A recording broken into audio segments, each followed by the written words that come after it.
हरियाणा के अंदर आप पिछले 5 या 10 साल का डाटा उठा के देखिए, अगर सेक्स रैकेट चलता हुआ पाया गया, पुलिस ने कहाँ रेड मारी? ओयो गेस्ट हाउस में मारी।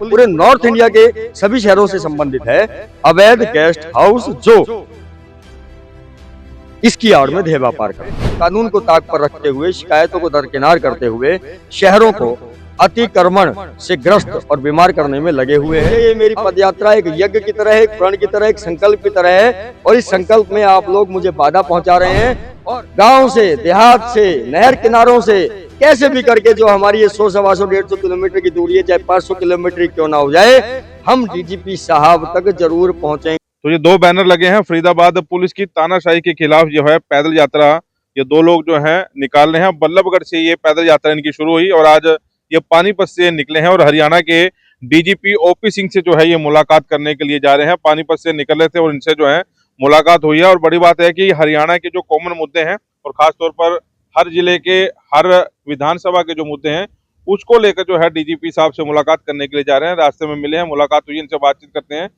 क्या नाम है आपका? मैं एस राठौड़, बल्लभगढ़ से। मेरे साथ भाई अतुल संघर्ष, बल्लभगढ़ से। आपके सभी दर्शकों को जय हिंद, और आपका भी धन्यवाद कि आपने हमें अपनी तरफ से मीडिया कवरेज दी, और आपके माध्यम से हमारी जो आवाज़ है वो डीजीपी साहब तक और हरियाणा की जनता तक पहुंचेगी। अच्छा, ये पैदल यात्रा कहाँ शुरू करी आपने, कब शुरू करी, और क्या ये तानाशाही, कौन सी तानाशाही आप लोगों के ऊपर हो गई? हम लोग बल्लभगढ़ से चले 28 तारीख को, और हमें पंचकुला पहुंचना है डीजीपी साहब से, जो हरियाणा की जनता के नायक हैं, उनसे मिलने के लिए। कुछ एक ऐसी बातें जो पुलिस के अधिकारी निम्न स्तर पर लापरवाहियां बरत रहे हैं, तानाशाही कर रहे हैं, जो पुलिस को काम करना चाहिए वो काम नहीं कर रहे, तो समझ लीजिए कि वो अपनी तानाशाही को अपनाते हुए, कानून को ताक पर रखते हुए, शिकायतों को दरकिनार करते हुए शहरों को अतिक्रमण से ग्रस्त और बीमार करने में लगे हुए हैं। अब अतिक्रमण से संबंधित शिकायतें देने के बाद उसके ऊपर काम नहीं कर रहे। कुछ लोगों के मन में ये विचार आ रहा होगा, जो भी ये लोग ये वीडियो देख रहे हैं आपके चैनल के माध्यम से, कि भाई अतिक्रमण तो हटाने का काम नगर निगम का है। पर अगर हम बात करें कि अतिक्रमण, अगर ये शब्द हम बोलते हैं तो नगर निगम का काम है हटाने का, नगर पालिका का काम है हटाने का। पर अगर उसी को हम कहें कि भाई ये मिसचीफ हो रहा है सड़क के ऊपर रिश्ती हो रही है, सड़क के ऊपर जो है सामान रखकर लोग फुटपाथ घेर लेते हैं, सड़क घेर लेते हैं, जाम लग जाता है, लोगों का ईंधन, लोगों का समय, लोग आपस में लड़ते हुए नजर आते हैं जाम की वजह से। तो इस चीज को देखते हुए हमने फरीदाबाद पुलिस को पिछले 2 साल में 7 शिकायतें दी कि भाई आप इनको हटाएं। पुलिस का ये कहना है कि भाई इसको नगर निगम करेगा। तो हमने उनको एक हवाला दिया आईपीसी के सेक्शन 431 का, जिसके अंदर 431, 283, 288, 290 का हवाला दिया। तो उन्होंने ये कहा कि भाई ये तो नगर निगम का काम है, हमारा काम नहीं है। हमने उनको वो सेक्शन बाकायदा पढ़वाया, शिकायत के अंदर भी पूरा जो सेक्शन का डिस्क्रिप्शन है वो भी लिखा। उसके बावजूद वो लोग काम नहीं कर रहे और अपनी तानाशाही को बदस्तूर जारी रखे हुए हैं, और हरियाणा के शहरों को इस तरह के भ्रष्ट अधिकारी अतिक्रमण से ग्रस्त और बीमार करके खराब। आप ये जब नगर निगम की बात चलती है, जाहिर तौर पर ये नगर निगम का पहला स्टेप तो नगर निगम का बनता है। मैं उसको डिफाइन करता हूँ। आप बात सुनिए। तो आप निगम के अधिकारियों से मिले वहां पर, उनसे भी बातचीत आपके सामने रखी, उनका क्या जवाब था? 28 तारीख को ही जब मैंने अपनी पैदल यात्रा आरंभ की, तो बल्लभगढ़ नगर निगम के ज्वाइंट कमिश्नर मिस्टर करण भदौरिया हैं, मैं उनसे मिला। तो मैंने उनसे कहा कि जी आज आपने ये फड़ वगैरह लोगों का सामान अंदर करवाया है, बाजार बिल्कुल नीट एंड क्लीन हो गया है, चलने के लिए जाम नहीं है। अब ये तो आप काम करते ही रहते हैं, महीने में 2-3-4 बार करते हैं, उसके लिए आपको बधाई। पर टेम्परेरी सॉल्यूशन ये है, तो परमानेंट सॉल्यूशन क्या है? आप उन सारे दुकानदारों की लिस्ट बनाकर पुलिस को क्यों नहीं देते हैं कि भाई इनके ऊपर जो 326B का मुकदमा दर्ज होना चाहिए? आप एक डाटा शीट बनाएं कि भाई इस दुकानदार ने इतनी सरकारी सड़क घेरी हुई थी, इतना फुटपाथ घेरा हुआ था, पुलिस मुकदमा दर्ज करेगी। तो उन्होंने मुझे ये आश्वासन दिया कि हम 20 होमगार्ड्स बल्लभगढ़ के लिए ही नियुक्त कर रहे हैं। उनका काम ये रहेगा कि भाई सरकारी सड़क के ऊपर जितनी भी मुख्य सड़कें हैं बल्लभगढ़ की, वहां पर लोग जैसे ही अगर अपना सामान बाहर रखेंगे तो वो होमगार्ड उसकी फोटो खींच के नगर निगम के अंदर भेजेगा, और उनके ऊपर फिर चालान 25,000 रुपए का काटा जाएगा। वो चालान से माने तो ठीक, नहीं मानेंगे तो जनवरी से उनके ऊपर मुकदमे की भी कार्रवाई होगी। अब क्योंकि ये नई चीज मुझे देखने को मिली, तो मुझे ऐसा लगा कि शायद नगर निगम आगे 1 स्टेप आगे होके काम कर रहा है। अगर पुलिस की बात करें तो पुलिस की तरफ से कोई आश्वासन ही नहीं मिल रहा। इस वजह से हम ये कह रहे हैं कि ये पुलिस की तानाशाही है। उन्हें 326B का हवाला भी मैंने कई बार दिया, जिसके अंदर साफ तौर पर लिखा हुआ है कि सड़क की जो चौड़ाई अगर मान लीजिए 50 फुट है, लोगों ने 10-10 फुट दोनों तरफ से घेर ली, तो सड़क का पूर्ण तरह से उपयोग जनता नहीं कर पा रही है। कानून में साफ लिखा हुआ है कि अगर कोई भी व्यक्ति इस तरह से सड़क का रिस्ट्रिक्ट करके, मिसचीफ करके उसकी उपयोगिता को कम करेगा तो उसके ऊपर मुकदमा दर्ज होना चाहिए। चलिए, एक मुद्दा तो ये रहा, आपके हाथ में पूरी पलोथी जो है वो आपके हाथ में है, इसमें और क्या क्या मुद्दे जो है लेकर डीजीपी साहब के दूसरा साथ? मुद्दा वो फैजाबाद समेत हरियाणा के लगभग सभी शहरों का है। हरियाणा के छोड़िए, आप पूरे नॉर्थ इंडिया के सभी शहरों से संबंधित है। अवैध गेस्ट हाउस जो इसकी आड़ में देह व्यापार करते हैं। हरियाणा के अंदर आप पिछले 5 या 10 साल का डाटा उठा के देखिए, अगर सेक्स रैकेट चलता हुआ पाया गया, पुलिस ने कहाँ रेड मारी? ओयो गेस्ट हाउस में मारी। पुलिस ने कहाँ रेड मारी? पुलिस ने स्पा सेंटर्स में मारी। जहां एक और स्पा सेंटर्स को आयुष विभाग के द्वारा रजिस्टर किया जाना चाहिए, आयुष विभाग सोया हुआ है। वहीं दूसरी ओर कंपिटेंट अथॉरिटी गेस्ट हाउसेस को रजिस्टर करने की एसडीएम होता है। एसडीएम के पास ना तो आवेदन ही आ रहे हैं, क्योंकि आवेदन पूरा करने के लिए जो सपोर्टिंग डॉक्यूमेंट्स चाहिए वो इतने डॉक्यूमेंट्स हैं कि लोगों के पास होते ही नहीं है। तो ये अवैध गेस्ट हाउस धड़ल्ले से चल रहे हैं और जो भी विजिटर्स इन अवैध गेस्ट हाउसेज में आते हैं उनके आइडेंटिटी कार्ड्स लिए जाते हैं, वो भी अवैध रूप से ही लिए जा रहे हैं। जब आपका गेस्ट हाउस है ही नहीं है पेपर्स के अंदर, सरकार के रिकॉर्ड में, तो आप एक नकली गेस्ट हाउस चला रहे हैं, आप लोगों के साथ धोखाधड़ी कर रहे हैं, तो 420 का मुकदमा दर्ज होना चाहिए। मान लीजिए कि ये पेट्रोल पंप यहाँ एचपी लिखा हुआ है और इनके पास एचपी की तरफ से कोई ऑथराइजेशन नहीं है, तो क्या एचपी कंपनी इनके ऊपर मुकदमा दर्ज नहीं करेगी? करेगी। वैसे ही आप किसी गेस्ट हाउस को बिना रजिस्टर करवाए उसके बाहर गेस्ट हाउस या होटल लिख रहे हैं, तो मैं आम जनता के नाते अगर वहां रुकता हूं या नहीं भी रुकता तो जनहित में मैं अगर शिकायत देता हूं कि भाई ये लोग 420 कर रहे हैं जनता के साथ, अवैध रूप से इनके आइडेंटिटी कार्ड्स ले रहे हैं, पुलिस वेरिफिकेशन नहीं कर रही उनके कर्मचारियों का, मालिकों का, प्रबंधकों का, मैनेजर्स का, साइबर क्राइम बढ़ने की संभावना ज्यादा हो रही है। वहीं दूसरी ओर जहां एक और ये अवैध गेस्ट हाउस, अवैध देह व्यापार के अड्डे बने हुए हैं, वहीं ये अपराधियों के भी अड्डे बने हुए हैं। इस बात की क्या गारंटी है कि भाई जब पुलिस वेरिफिकेशन ही नहीं हुई तो उसका जो मालिक है, मान लो कोई अपराधी हो, वो अपराधियों को ही वहां रात को ठहराता हो और अपनी कर्मचारियों को चौकीदारी पे लगा देता हो कि जैसी पुलिस आए तो तुरंत इन्फॉर्म कर देना, हम इसको यहाँ से वहां से निकाल देंगे। तो अपराध बढ़ रहा है। ये शिकायतें भी हमने फैजाबाद पुलिस को बहुत बार दी, बहुत सारे स्टिंग ऑपरेशंस हुए, हर बार हमने सराय एक्ट 1867 का हवाला दिया कि इसके तहत ये जो है रजिस्टर्ड होने चाहिए। फैजाबाद में है ही नहीं। दो हो गए, और भी मुद्दा है आपका? यही 2 मुद्दे लेके चल रहे हैं। समस्याएं बहुत हैं।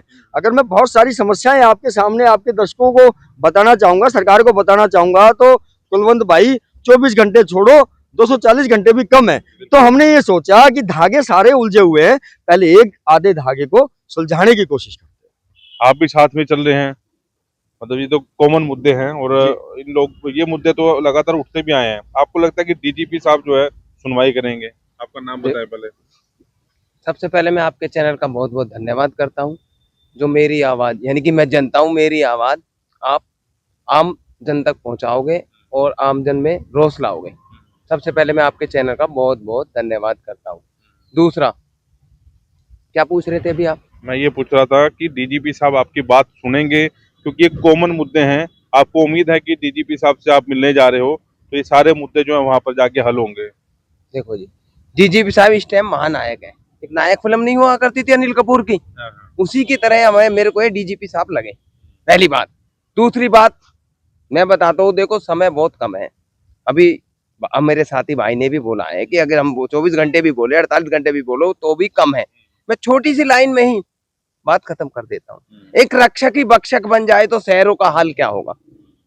रक्षक भक्षक, भ्रष्टाचार, भ्रष्टाचार बहुत बड़ा मुद्दा है, क्योंकि एक विभाग दूसरे विभाग को बचाता नजर आ रहा है। ये बात मेरे साथी ने बता दी है सभी को।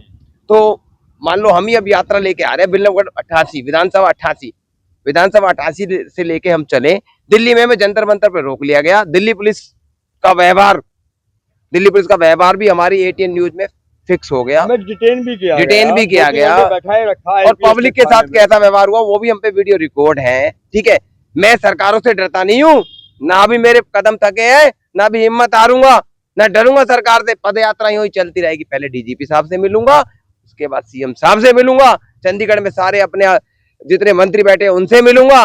कभी ये मत सोचना कि भाई मैं यही चुप रह जाऊंगा।